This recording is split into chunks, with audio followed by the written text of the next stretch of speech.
पर बहुत सारे अलग अलग प्रकार के रिश्ते हैं जिस रिश्ते में लोग जीते हैं, और सभी को बताने के लिए कोई ना कोई ईश्वर है।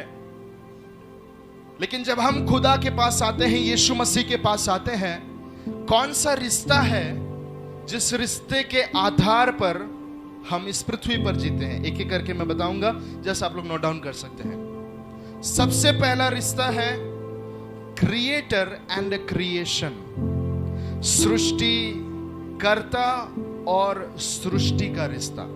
हम कह सकते हैं हम कौन है? हम सृष्टि है और वो हमारा सृष्टि करता। नंबर 2, गॉड एंड वर्शिपर, परमेश्वर और आराधक। परमेश्वर और आराधक, गॉड एंड वर्शिपर। परमेश्वर है और हम उसकी जब आराधना करते हैं तो रिश्ता कौन सा है? एक आराधक का रिश्ता है। तीसरा, पॉटर एंड क्ले, हमारा परमेश्वर कुम्हार है और हम कौन है? मिट्टी है। वो भी एक रिश्ता है। चेक करना है हम लोग कौन से रिश्ते में जी रहे हैं। चौथा, जल्दी जल्दी भागना है हमको। चौथा, सेवियर एंड सिनर, उद्धार करता और पापी। हालेलुया। क्या हम लोग अभी उस रिश्ते में हैं? राइट? हम जब यीशु के पास आए उस दिन हम एक पापी थे और वो हमारा उद्धार करता था। लेकिन आज हम लोग एक सिनर नहीं है, लेकिन जरूर वो हमारा कौन है? सेवियर है। हालेलुया। आज हम लोग कौन है? सेंट्स लोग हैं, धर्मी लोग हैं, इसके लहू के द्वारा धोए हुए। कोरिन्थ की कलीसिया डिवीजन वाली कलीसिया, सेक्सुअली इमोरल कलीसिया थी, लैंगिक रूप से पाप करने वाली कलीसिया थी, फूट वाली कलीसिया थी। लेकिन फिर भी उस कलीसिया को देखकर पौलुस सेंट कहता है या धर्मी कहता है, पवित्र प्रजा कहता है। हालेलुया, आमेन। हम सभी जब यीशु के लहू के द्वारा धोए गए हैं, हमारा हिस्ट्री कुछ भी हो, now we are what? Saints in the Lord. पांचवा, हम धर्मी हैं परमेश्वर के राज्य में। यस। पांचवा, शेपर्ड एंड शीप, चरवाहा और भेड़। पांचवा रिश्ते में हम जी सकते हैं कि वो हमारा कौन है? चरवाहा है और हम उसके भेड़े हैं। छठवा, Holi spirit, master and servant, वो हमारा स्वामी है और हम उसके दास हैं। तो परमेश्वर हमको दास होने के लिए नहीं बुलाता, लेकिन हम अपने आप को उसका गुलाम दास बोलकर समर्पित करते हैं, ये जानकर जो उसने हमारे लिए किया है। सातवां, जज एंड पेटिशनर, न्यायी है वो और हम अपील करने वाले। अपील करने वाले मतलब क्या बोलते हैं? विनंती करने वाले ना। कटघरे में खड़े रहकर क्या किया जाता है? न्यायी को विनंती किया जाता है। तो ये भी एक रिश्ता है परमेश्वर का हमारे साथ। आठवां, ब्राइड एंड ग्रूम, दुल्हा और दुल्हन। वचन कहता है यीशु मसीह हमारा दुल्हा है और हम उसके। वाव, कितने लोग ये रिश्ते में आज जी रहे हैं? हालेलुया। नौवां, किंग एंड सब्जेक्ट, राजा और उसकी प्रजा। तो वो हमारा राजा है और हम उसकी प्रजा। वो भी एक रिलेशनशिप है।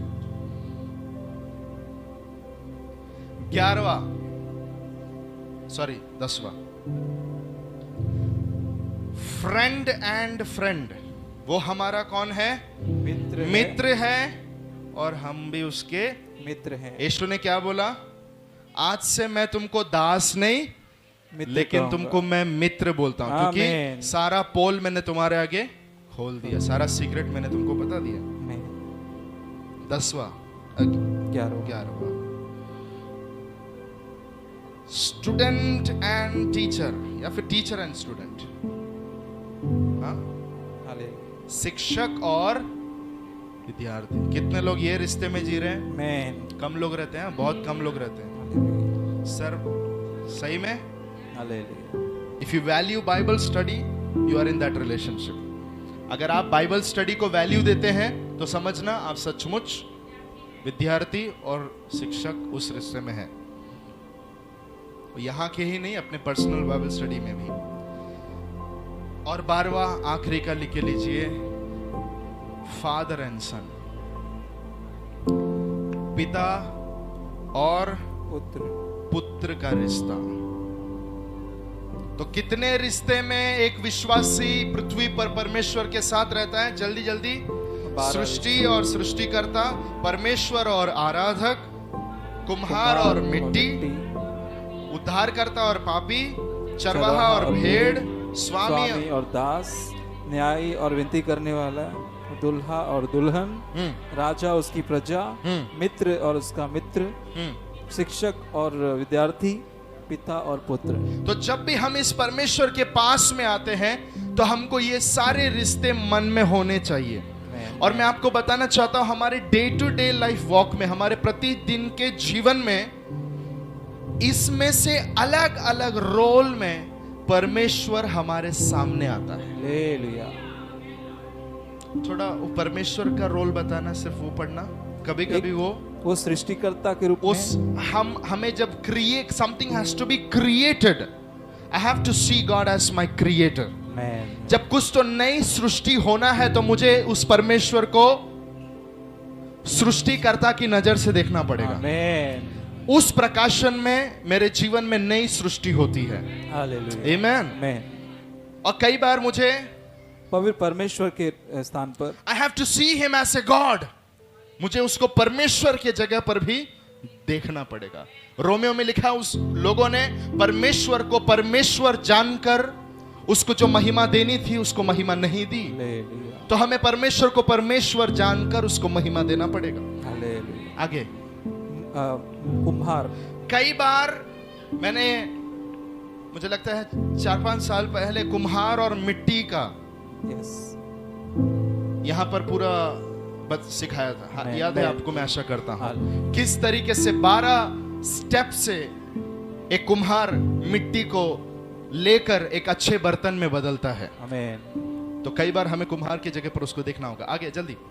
उद्धारकर्ता, हमें उसको सेवियर की जगह पर देखना होगा। और चरवाहे के रूप में, कई बार हमको एज ए शीप हम उसको चरवाहे के जगह पर देखना है। और स्वामी के रूप में, यस, जब हम उसके लिए काम कर रहे हैं तो वो हमारे लिए कौन है? स्वामी है। आगे न्यायी के रूप में, कई बार जब हम अन्याय को देखते हैं अपने जीवन में तो हमको देखना पड़ेगा कि वो मेरा न्यायी है, वो मेरे लिए न्याय चुकाएगा। परमेश्वर देख रहा है, सब वो देख रहा है, वो एक दिन पूरा करेगा। So we need to see him as a जज। हम न्याय नहीं करने जाएंगे, हम उसको क्या कर देंगे? न्याय के स्थान पर बिठा देंगे। मैं आगे दूल्हे के रूप में, उसको दूल्हे के रूप में हमको देखना पड़ेगा। कलंक नहीं, छुरी नहीं, कोई मार्क नहीं, ऐसे एक स्टेज में हमको जीना पड़ेगा। यस, आगे राजा के रूप में, हमें उसको राजा के स्थान पर भी देखना पड़ेगा। राजा के बारे में, महिमा में राजा, इस विषय के ऊपर 7 बातें यहाँ पर मैंने सिखाया था कि हमारा परमेश्वर राजाओं का राजा क्यों है। आमेन। आगे मित्र के रूप में, हमें उसे एक दोस्त के जगह पर देखना होगा। और शिक्षक के रूप में, उसको हमें एक शिक्षक के रूप में, जब भी हम सीखने में पीछे हैं या हमें बुद्धि नहीं या हमें चीज हम सीख नहीं पा रहे तो हमको परमेश्वर को शिक्षक के जगह पर वेलकम करना पड़ेगा और कहना पड़ेगा, प्रभु मैं अपने जीवन में आपको शिक्षक के रूप पर वेलकम करता हूं, मुझे आइए और मुझे सिखाइए। Hallelujah hallelujah. Hallelujah. He will come as a teacher. आगे और पिता के रूप में, और बहुत जरूरी है आज के विषय के हिसाब से हमें परमेश्वर को एक पिता के स्थान पर देखना है। मैं नहीं समझे? हमको परमेश्वर को पिता के रूप में एक देखना है। पिता के स्थान पर देखना है। कहीं पर भी ऐसा हम नहीं देखते हैं कि परमेश्वर जो सब कुछ बनाने वाला परमेश्वर है उसको लोग पिता के जगह पर देखते हो या पुत्र बनने का अधिकार कहीं और मिलता हो। वो केवल प्रभु यीशु मसीह के पास है, प्रभु यीशु मसीह के द्वारा है। जितनों ने उसे ग्रहण किया, हेलो, जितनों ने उसे ग्रहण किया सबको पुत्र बनने का अधिकार अधिकार मिला है। So we have an authority of sonship, हमें पुत्रत्व का अधिकार मिला है। तो मांगते समय पर, उससे बात करते समय पर, हर हमारे जीवन के हर एक क्षेत्र में उसको पिता के जगह पर हमें देखकर व्यवहार को रखना पड़ेगा। फादर, ये शब्द को ग्रीक भाषा में पेट्रा कहा जाता है, PETRA। पिता को ग्रीक भाषा में, यूनानी भाषा में पेट्रा कहा जाता है, PETRA। पेट्रा का मतलब होता है प्रोजेनरेटर, सब कुछ उत्पन्न करने वाला, उत्पन्न करने वाला। उसके अलावा मेल पेरेंट, या फिर पेरेंट को क्या कहते हैं? पालक, पालक, पुरुष पालक, मेल पेरेंट। पेट्रा ये वर्ड का मतलब मेल पेरेंट भी है, the one who give birth, जो जन्म देता है। और आप सभी लोग जानते हैं रोमियो 8वें अध्याय में उसी पेट्रा को पेट्रा नहीं बोला गया है, लेकिन लिखा हुआ है कि पुत्र बनने का अधिकार मिला हुआ हम सबको, जिनके पास में पुत्रत्व का आत्मा है। पुत्रत्व की आत्मा के द्वारा हम अब्बा करके उसको क्या करते हैं? पुकारते हैं। So we are not calling him Petra, father, लेकिन जब पुत्रत्व का आत्मा हमारे अंदर आता है तो वो पिता शब्द हटकर हमारे अंदर से अब्बा का कॉलिंग होता है। ना अब्बा एक इब्रानी शब्द है जो उन दिनों में जब भी लोग प्यार भर जाते थे अपने पिता के लिए, तो जब जैसे पिता के लिए बहुत प्रेम भर जाता है तो उस प्रेम में से निकल कर आने वाला एक लव वर्ड है, एक प्रेम वाला शब्द है अब्बा। कितने लोग समझ पा रहे हैं? ले लिया। अगर मैं पूछूं तो अलग अलग शब्द हैं जो लोग यूज करते हैं। डैडी यूज करते हैं, डैडा यूज करते हैं, और क्या क्या है? दादा यूज करते हैं, अब्बा, पप्पा, पप्पा यूज करते कि नहीं? ले लिया। बच्चे लोग क्या बोलते हैं? पप्पा, पप्पा। What is that? लव। उस छोटे से बच्चे के अंदर उसके डैडी के लिए जो प्रेम भरने के बाद में उसके मुंह से निकलने वाला फर्स्ट वर्ड है पप्पा। और वो शब्द सुनकर हर पिताओं को हाँ या ना? ले लिया। इसके लिए सब लोग बोलते हैं आज उसने क्या बोला? पप्पा बोला।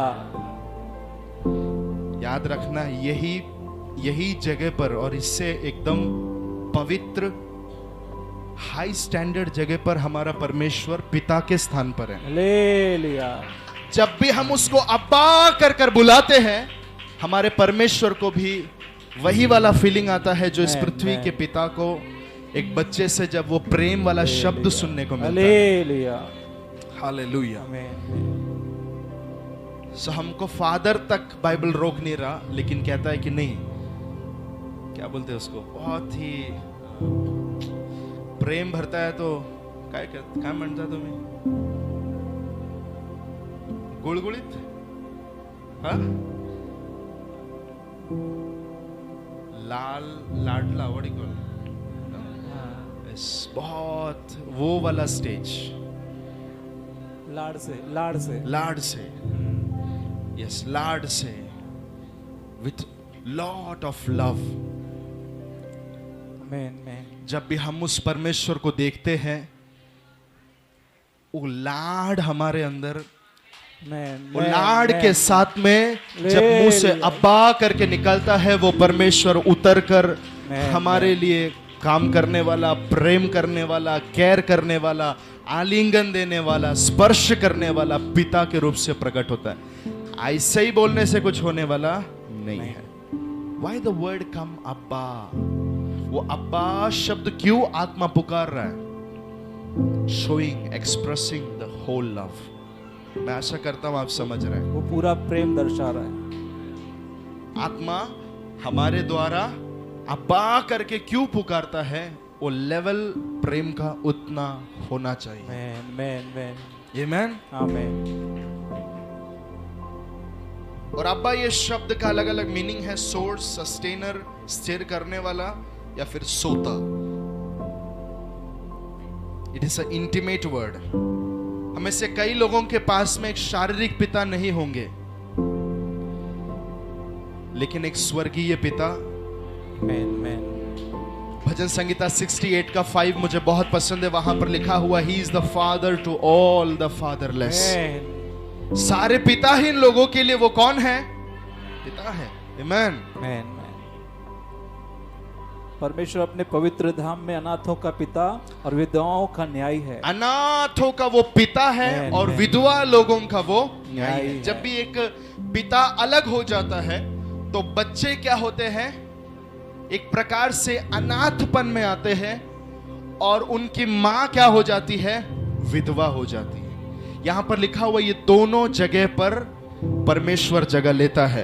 यानी कि वो पत्नी जिसका पति मर गया उसके लिए डिफेंड करने वाला रहेगा, और वो बच्चे जिनके लिए बाप नहीं है वो क्या रहेगा? बाप रहेगा। हालेलुया। प्रभु यीशु के पास आया हुआ कोई भी व्यक्ति अनाथ नहीं है। मैं फिर से कहता हूं, यीशु के पास में आया हुआ एक भी व्यक्ति अनाथ नहीं है। मैं याद करता हूं, यहां पर हमने अनाथपन का आत्मा ये विषय के ऊपर यहां पर सीखा था। सो किसी के अंदर भी वो अनाथपन का आत्मा है तो ये रेवलेशन आने दीजिए। इब्रानियों उसका 13 के 5 में लिखा है, मैं ना तो तुमको छोड़ूंगा और ना तो मैं तुमको कभी त्यागूंगा। I will never leave you as an orphan.